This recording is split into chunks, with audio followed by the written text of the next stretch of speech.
gitu. Jadi kayak cukup bikin aku takut untuk masuk ke air lagi waktu itu. Padahal waktu itu masih proses oprek.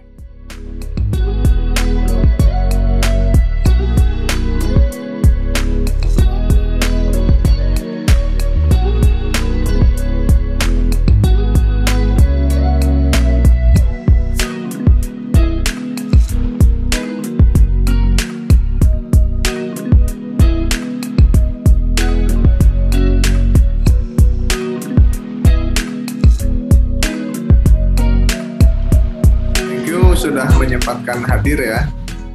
Kita ngobrol-ngobrol di acara kita Percakapan Dalam Laut. Nah, terus apa hubungannya? Kenapa aku mengundang Tita jadi salah satu teman bercakap gitu ya? Jadi Tita ini aku kenal dulu di Undip. Dia itu salah satu mahasiswa yang ikut kegiatan ekstrakurikuler unit selam gitu di Undip gitu ya, namanya UKSA, unit kegiatan selam di Undip gitu. Nanti teman-teman bisa cek sendirilah UKSA itu apa dan lain sebagainya, boleh gitu ya. Nah, Tita lagi sibuk apa sekarang? Sekarang sih kebetulan udah mulai kerja di salah satu perusahaan BUMN di Indonesia, terus juga sekalian sambil lanjutin S2. Di mana S2-nya? S2-nya di UI. Di UI jurusan? Jurusannya Hukum Sumber Daya Alam. Hukum Sumber Daya Alam, oke. Apa tuh? Yang dihukumin apa tuh? Tentang apa tuh? Mungkin bisa di-share. Hukum Sumber Daya Alam di UI sih kayaknya kebanyakan kita tuh belajar soal seputar hukum-hukum mengenai sumber daya alam tentunya. Kayak misalnya ada pertambangan, terus ada hukum air, kehutanan, sumber daya air, kehutanan, kelautan, perikanan, dan semua terkait di sumber daya alam itu. Oke. Kenapa ngambil jurusan itu S2-nya? Kalau tanya soal kenapa ambil jurusannya itu, sebenarnya ini lebih ke ketertarikan sih Kak ya. Jadi aku punya ketertarikan lebih di lingkungan gitu. Terus karena dulu awal tiba-tiba kecelakaan gitu kan, singkat ceritanya tuh kecelakaan masuk hukum. Terus masuk hukum tuh kecelakaan ya, padahal pada pengen loh jadi Hotman Paris tuh. Iya, rada-rada kecelakaan, maksudnya bukan sebuah pilihan pertama gitu dulu sebenarnya buat masuk hukum itu. Terus akhirnya setelah masuk kan ya harus dijalanin dong, terus pas sama masuk harus cari nih kira-kira gimana supaya aku juga ikut senang, terus gimana supaya aku bisa ngelakuin passion aku juga. Ya udah akhirnya pas lagi nyari-nyari S2 terus ngelihat ada hukum sumber daya alam di UI, langsung aja coba masuk ke situ. Benar ternyata bisa masuk, dan pas belajar seru banget gitu, kayak masuk ke dalam aku sukai gitu. Iya. Oke, selamat ya. Selamat mempelajari hal baru di hukum.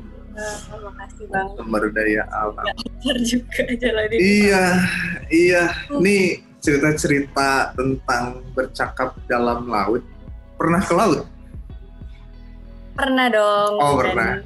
Banget bisa nyemplung ke laut. Bisa nyemplung. Oh iya, bisa nyemplung ke laut ya. Jadi penyelam juga lah gitu. Kita ini juga berkegiatan menyelam juga. Ke laut mana aja yang pernah? Sebenarnya aku belum banyak sih Bang, karena nggak sebanyak Bang Kak Jibril yang pasti. Aku nih amatir sekali. Mana? Yang aku pertama kali kalau nyelam itu pertama kali di Karimun Jawa, karena kegiatan kamu kebanyakan di Karimun Jawa. Terus habis itu pernah dulu di terakhir tuh ke Bali, ke tempat senior. Terus habis itu pernah juga kecil-kecilan atau mepet-mepet di Raja Ampat. Itu juga karena kegiatan organisasi aku itu Putra Putri Mari, itu bisa punya kesempatan ke sana. Itu doang sih paling. Itu kemana? Sorry. Ke Raja Ampat Bang. Cuman aku nyelamnya cuma di YGO-nya aja sih, di pinggirnya itu.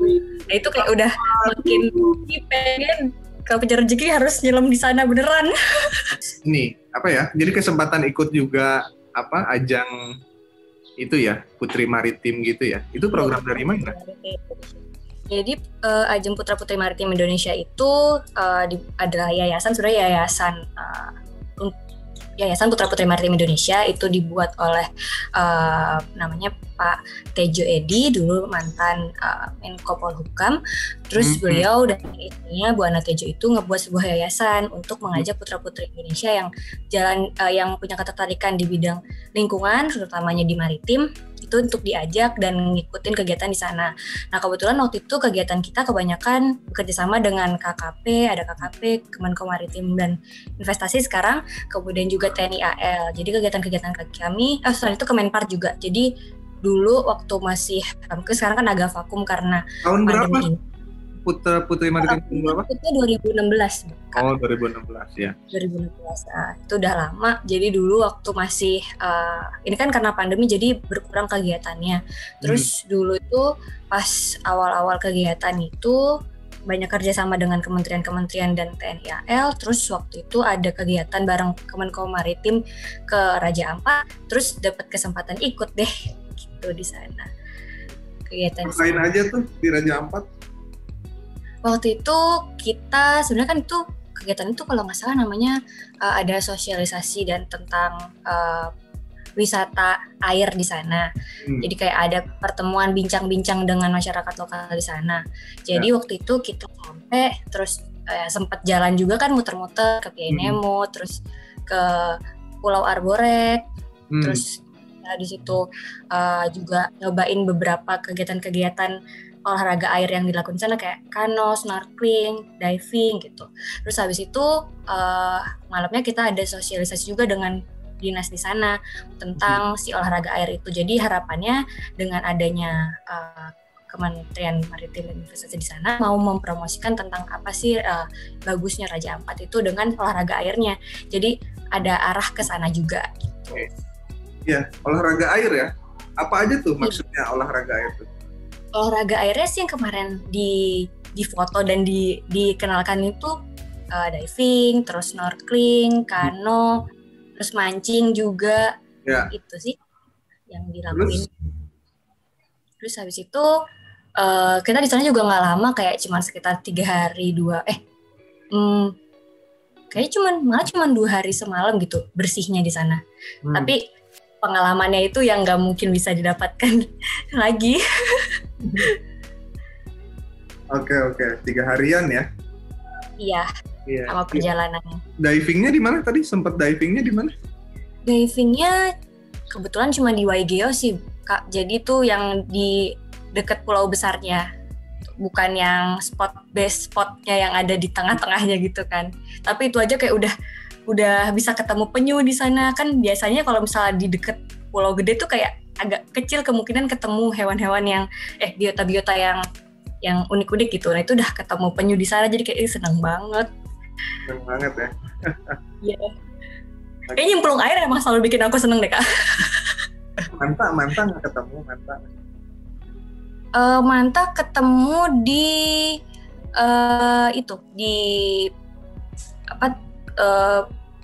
waktu di Bali ketemu. Oh, di Bali. Itu Raja Ampat enggak ya? Enggak, di Raja Ampat enggak ketemu. Okay. Soalnya cuman di pinggir itu sih, Kak, kayaknya, jadi nggak ketemu deh. Ya. Mungkin kalau yang lebih ke tengah lagi ketemu. Oke. Dan menurut kamu apa sih uniknya atau kenapa laut gitu? Apa yang kamu sukai gitu? Kalau ditanya alasan kenapa disukai sekaligus juga pengalaman juga ya, Kak ya. Jadi dulu itu alasan kenapa pertama kali aku suka banget dengan dunia kelautan ini tuh gara-gara simpelnya aku suka sebuah karakter animasi, nggak animasi ya, karakter kartun itu SpongeBob SquarePants. Jadi dia si spons laut itu yang berwarna kuning itu adalah sebuah karakter kesukaan aku sebenarnya. Nah terus dari kecil suka itu, terus aku tahu dia dianggap sebagai biota laut, terus juga aku tahu ada pembuatnya, kreatornya itu namanya Steven Hillenburg dan dia seorang oceanographer. Makin lama aku jadi makin senang dengan dunia kelautan dan penasaran banget gimana sih emang bawah laut tuh bentukannya kayak gimana, nggak pernah lihat langsung juga kan kayak gimana isinya laut itu.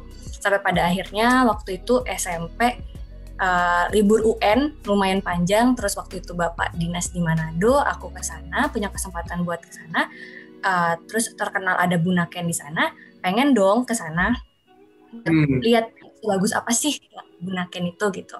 Terus ya udah akhirnya pas nyampe sana berkesempatan nyoba snorkeling, dan pas masuk tuh kayak bagus banget, kayak suka jadi makin penasaran. Ini aja itu di kedalaman sekitar 2 meteran. Gimana kalau lebih dalam lagi gitu kan. Akhirnya ya udah makin penasaran lah tuh selama SMA kan, gimana caranya supaya aku bisa nyemplung laut nih gitu. Terus ya udah akhirnya pas udah mau kuliah, dulu sebenarnya pengen menjadi dokter, terus tahu susah, akhirnya pengen jadi oceanographer itu. Terus akhirnya waktu itu tahu ada oceanographer atau kelautan di Undip dulu. Nah, pengen deh tuh masuk ke situ dulu. Terus ya udah kan, akhirnya dulu tuh pengen nyoba. Ini agak melenceng juga ke bagian aku masuk ke hukum tadi itu ya. Jadi karena dulu pengen, akhirnya masukin si pilihan kelautan di sana bersama dengan si dokter yang aku pengen itu. Tapi karena orang tuaku dulu orang hukum Undip, akhirnya aku masukin juga tuh, disuruh buat masukin hukum Undip karena itu juga lebih passing grade-nya daripada kelautan. Akhirnya masuk pilihan kedua, masuknya malah di hukum gitu. Akhirnya ya udah, karena udah masuk kan gak mungkin juga langsung keluar gitu aja. Akhirnya aku cari gimana caranya supaya aku makin tetap bisa nyemplung ke laut lebih dalam lagi, tapi tetap ngelakuin tanggung jawab aku. Akhirnya di Undip waktu itu ada sebuah UKM atau ekstrakurikuler, mungkin tahunya Unititan Mahasiswa itu namanya UKSAT 387 Undip, klub selam di Undip. Akhirnya aku join ke situ dan ya berjalan bersama-sama. Kewajiban aku jalan, kesukaan aku juga jalan gitu. Jadi kesempatan itu, pengalaman-pengalaman itu yang bikin aku makin jadi suka bawah laut itu, mulai dari biota-biotanya, terus rasa apa ya, kalau misalnya dibilang kan aku berarti olahraga airnya tuh si selam ini yang paling menarik buat aku. Nah, gak tau kenapa sensasi bernafas di bawah laut tuh kayak beda aja gitu, kayak hal yang gak mungkin semua orang rasain. Jadinya tuh kayak punya kebanggaan tersendiri gitu, bisa ngelakuin hal yang berbeda gitu. Si Kak, bangkan Kak. Iya. Tapi kamu bukan orang, karena ada tuh orang yang dari kecil tuh kayak fobia air atau takut. Kamu nggak mengalami itu ya? Sebenarnya aku punya pengalaman sih Bang di bidang itu. Jadi sebenarnya untuk masalah fobia air atau fobia kedalaman gitu-gitu, alhamdulillah aku sebenarnya nggak punya masalah itu dari dulu, sehingga aku memang nggak punya permasalahan juga. Mengingat sebenarnya kan masuk UKM itu agak berat ya kalau UKM pecinta alam ya. Nah itu sebenarnya nggak jadi masalah untuk aku. Tapi pada suatu hari dulu sebenarnya aku pernah ada momen ini yang cukup membuat aku agak deg-degan. Tapi alhamdulillah aku bisa melalui itu karena senior-senior aku juga. Jadi dulu pernah waktu lagi semangat-semangatnya latihan gitu kan, waktu pulang kan itu di Undip itu di Semarang, aku orang Depok, jadi pas balik ke Depok tuh aku punya kayak aku harus latihan nih gitu, berenang lah sama teman-teman kan ke kolam. Waktu itu miss sama seseorang yang dia tuh berenang cepet, jago banget, kita liatin jago gitu kan. Tiba-tiba aku ingat ini jadi branding lagi karena itu ketakutan pribadi sih. Jadi waktu itu ngelihat dia tiba-tiba tenggelam gitu. Tapi tenggelamnya bukan yang kayak panik itu, enggak, karena kita udah ngeliat dia itu jago banget. Terus akhirnya dia kayak nyelam gitu, kita mikir wah dia pengaturan nafas nih, karena aku kan biasanya kalau lagi latihan pengaturan nafas 1 menit itu kayak biasa banget, tapi bahkan ada teman aku yang bisa sampai 3 menit. Nah dia itu aku mikir dia lagi pengaturan nafas gitu. Nah ternyata dia tuh udah kayak sampai 3 menit lewat tuh kok nggak naik-naik. Bingung dong kita, kenapa ini si bapak ini, mas ini gitu kan. Terus pas aku lihat ternyata dia kayaknya blackout di bawah gitu. Makanya hal itu yang akhirnya ngebuat aku jadi agak takut untuk nyemplung air lagi waktu itu. Karena kayak punya rasa bersalah, kenapa aku nggak nolongin dia. Di kolam di mana? Itu di Depok Kak. Di kolam 2 meter. Oke. Terus akhirnya dia ditolongin sama lifeguard di sana. Itu udah aku bahkan nggak tahu dia itu selamat apa enggak gitu. Udah keluar darah gitu dari hidung dan mulutnya. Jadi kayak cukup bikin aku takut untuk masuk ke air lagi waktu itu. Padahal waktu itu masih proses oprek. Tapi untungnya dulu senior aku tuh baik dan mau bantuin aku buat pelan-pelan nyemplung air lagi, dan alhamdulillah jadinya tetap bisa kayak sekarang. Di Depok pas SMA ya? Enggak, itu pas kuliah. Oh pas kuliah, tapi di Depok gitu ya? Kalau yang kejadian? Iya pas lagi libur, lagi balik. Iya. Tapi kalau SMA nggak punya pengalaman pecinta alam atau? Kalau SMA enggak, kebetulan SMA itu aku belum nggak apa ya Kak, nggak dapet gitu kesempatan untuk bisa nyelam dan atau snorkeling gitu, karena masih kayak gitu juga kan nggak sempat juga kayaknya dulu untuk keluar kota yang jauh ke Bali gitu atau kemana. Berarti sempat ngalamin kejadian itu pas lagi rekrutmen di kampus. Iya, lagi rekrutmen di kampus, ingat banget. Oke. Pengalaman yang tidak terlupakan.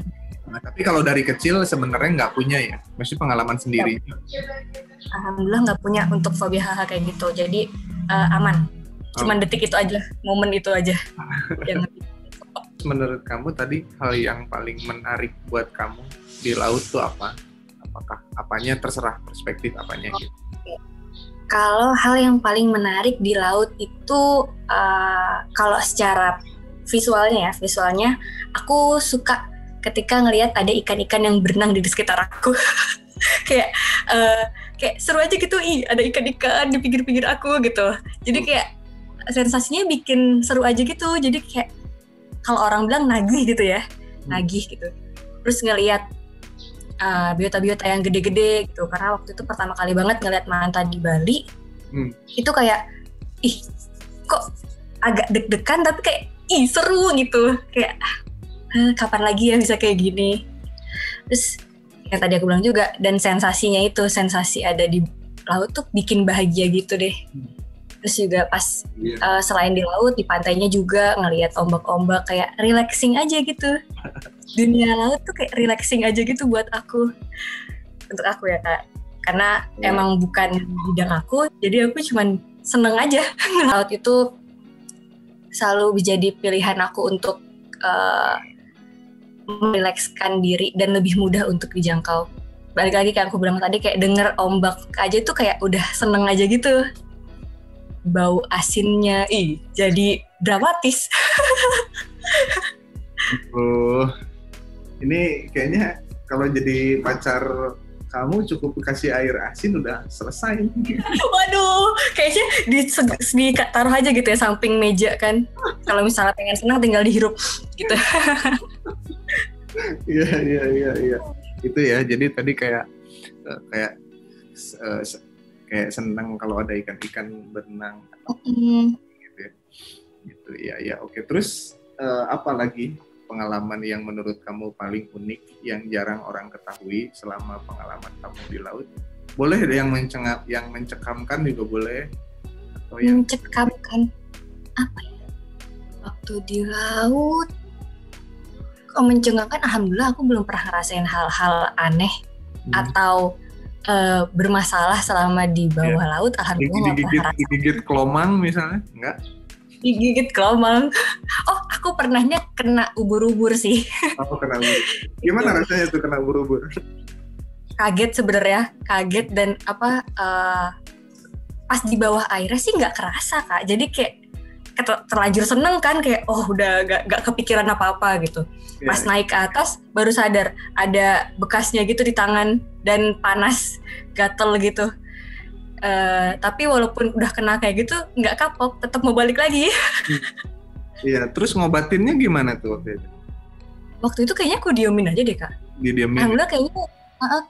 Kalau waktu itu pertama kali banget kena kan waktu lagi oprek. Waktu lagi mau pelantikan UKM aku. Itu kena, terus habis itu dikasih amonia. Emang ada dikasih amonia. Terus kayak ya udah habis itu didiemin aja. Terus tapi yang waktu kedua kalinya itu kena di Bali, itu aku diemin aja, kayak ya udah aja. Kayak nikmati apa yang dikasih oleh-oleh sama laut. Ini udah pernah belum Pulau Seribu? Kayaknya lebih paling dekat. Pulau Seribu, jujur malah belum pernah Kak. Dulu pengen, malah nggak jadi ke sana. Oh ya udah, kalau belum pernah, ajakin deh. Oke, berangkat. Iya, oke. Kena ubur-ubur aja ya. Tapi kalau kayak mungkin kan bagi beberapa orang kayak di laut tuh ada sisi mencekamnya juga, termasuk biotanya juga gitu. Yang gede itu gitu kan. Oh, aku ingat Bang, ada sesuatu yang membuat aku cukup deg-degan. Aku baru ingat.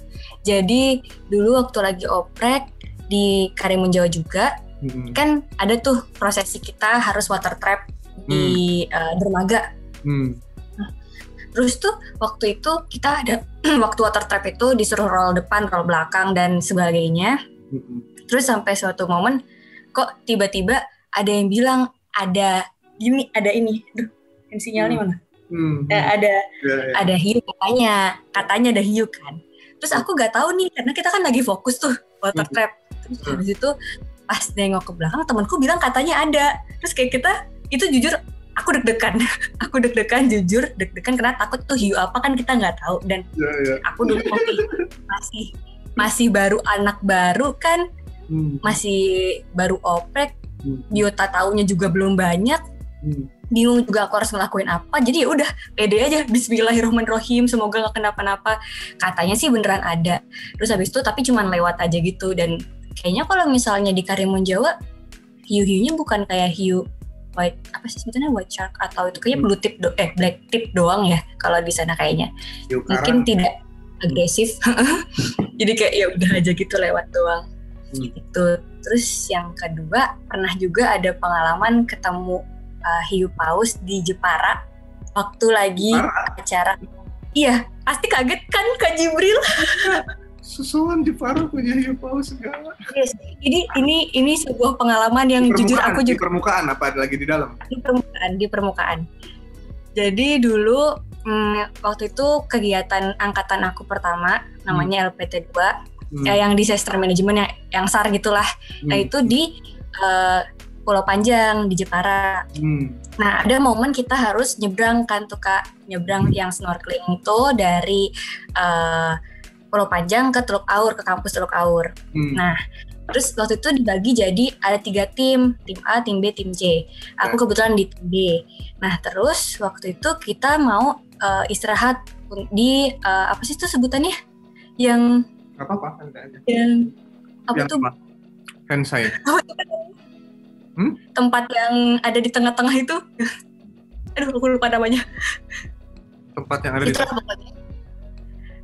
Apa sih namanya? Aku lupa deh, Kak. Pulau Panjang, apa maksudnya? Ya, Pulau Panjang kan maksudnya di sepanjang Pulau Panjang itu ada kayak pendopo. Yang dari bangku itu. Pendopo. Itu ya, aku nggak tahu, aku lupa namanya apa. Pokoknya di sekitar itu, nah kita mau kayak istirahat dulu di dekat situ karena ada kapal SAR di situ, kayak kita mau minum dulu atau mau apa dulu. Apa? Mercusuar. Kayaknya nggak nyampe mercusuar deh Bang. Kak. Ya udah pendopo. Ya, anggap saja itu. Terus kita istirahat di situ. Nah, di situ tuh lewat Kak. Si hiu pausnya tuh lewat di antara kita. Dan yang tim C itu bahkan yang depan karena bingung ini apa, dipegang sama dia. Oh iya. Yang paling depan tim C-nya. Nah, itu kan bingung ini apa. Terus pas lewat ternyata hiu paus dong, bener-bener yang warnanya tapi coklat, terus ada totol-totol putihnya. Aku ingat banget di mataku. Aku melihat itu jadi kayak wow, dan aku sudah agak deg-degan juga, tapi setelah aku ingat-ingat oh ya hiu paus tuh makannya bukan daging-dagingan seperti itu lainnya. Gitu, jadi kayak aku ingat dapat fotonya nggak? Enggak Kak, kan aku menyelam biasa, snorkeling biasa dan cuman kayak apa tuh gitu doang. Itu maksudnya lewat, berarti dia ke perairan dangkal dong ya? Sebenarnya aku kurang tahu sih Kak, itu kalau di antara Pulau Panjang ke kampus Teluk Aur tuh berapa kedalamannya nggak tahu juga deh. Oh, kamu lagi di atas kapal berarti ya? Bukan di atas kapal sih Kak, kita kan nyebrang tuh pakai alat. Nah itu kita lagi rada melipir ke apa sih itu namanya gitu, ke kayak lagi ngapung. Tempat yang kamu lagi ngapung. Jadi ada kapal SAR di situ. Kita cuman kayak pegangan di pinggirannya doang gitu buat minta suplai susu, minum sebelum kita lanjut lagi. Oke. Oh, di situ. Momen-momen. Satu ekor ya? Seekor. Oke. Satu ekor. Ada lagi nggak cerita lain yang mau kamu ceritakan? Masih seputar laut. Masih seputar laut. Apa lagi yang mau aku ceritakan ya? Berlayar kapal gitu pernah nggak? Lama misalnya kemana? Belum pernah sih Kak. Cuman ya ngerasain naik kapal waktu PPMI doang paling. PPMI kemana tuh? Yang Putra Putri Maritim Indonesia itu kita emang karena tadi yang aku bilang itu bekerja sama dengan TNI AL, jadi waktu ada kegiatan itu kita pernah ikut di KRI. KRI ya? Ikut KRI, jadi sisi lain yang aku suka gitu kayak seru juga ya naik kapal gitu. Walaupun KRI itu gede banget dan beda aja isinya sama kapal-kapal ya emang nggak pernah lihat. Maksudnya kan ke ferry itu kan gede juga tapi ini berbeda gitu. Ya, punyanya bagaimana tidak. Itu deket sih Kak, cuman kayak dari Tanjung Priok situ ke Pulau Seribu muter balik lagi. Pulau Seribu muter, oke. Terus ya naik kapal-kapalnya tentara aja sih paling yang cukup berbeda. Oke. Ya. Oke. Ada lagi sisi lain laut yang masih kamu ketahui? Sisi lain laut yang aku ketahui apa lagi ya? Gak, itu aja sih Bang paling. Dan jatuhnya jadi bikin aku makin penasaran. Oke, makin penasaran. Apalagi, berarti pertanyaannya aku balik. Terus balik pasti. Apalagi yang belum kesampaian yang ingin kamu temukan di laut apa? Atau ingin apa? Ingin kemana? Ingin ngapain? Aku pengen ngelihat karang-karang yang lebih keren lagi sih Kak sebenarnya. Kayak impian aku dulu pengen banget ke Raja Ampat. Terus akhirnya kesampaian kan alhamdulillah walaupun belum nyampe nyelemnya. Nah itu aku pengen juga bisa nyelam lagi ke Raja Ampat tapi di bagian yang spot-spot yang best-nya gitu kan. Dan selain itu aku pengen ke Wakatobi juga. Kayak, ya emang terlalu muluk-muluk sih yang aku inginkan tapi pengen aja gitu. Kayak pengalaman-pengalaman yang pengen aku capai. Oke. Terus terus dulu tuh pengen ini juga Kak.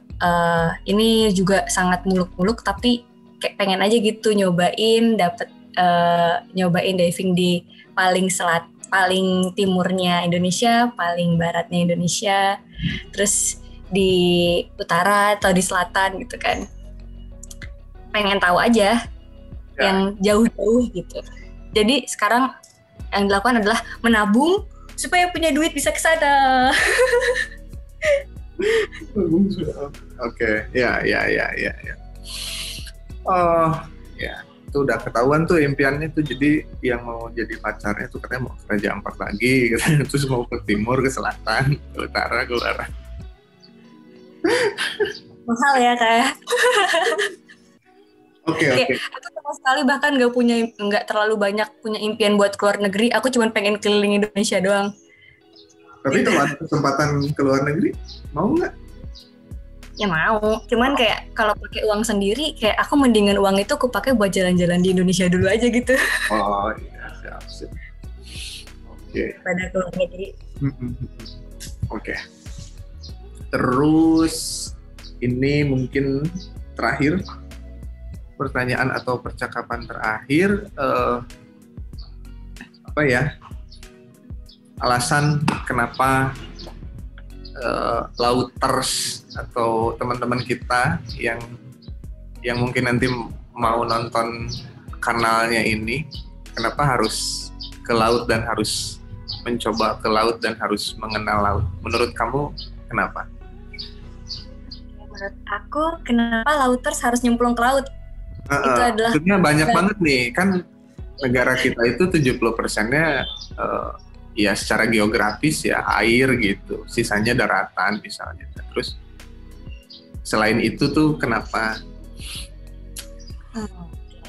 Mungkin buat lauters, kenapa kalian harus balik ke laut, harus nyemplung ke laut? Alasan utamanya adalah laut itu sangat berbeda daripada daratan. Itu hal yang nggak mungkin ditemuin di darat itu ada di laut dan nggak bisa dijelasin dengan kata-kata. Harus cobain sendiri baru bisa mendapatkan sensasinya gitu. Mungkin emang sebagian orang takut ya buat nyemplung ke laut, tapi setidaknya bisa tuh buat ngelihatnya tuh dari misalnya dari snorkeling yang nggak terlalu harus dalam-dalam, tapi bisa ngelihat dalamnya laut tuh kayak gimana. Soalnya aku bisa bilang kalau keindahan laut itu, apalagi di Indonesia, itu sangat the best, terbaik, dan gak bakal nyesel deh kalau udah ngelihat asli.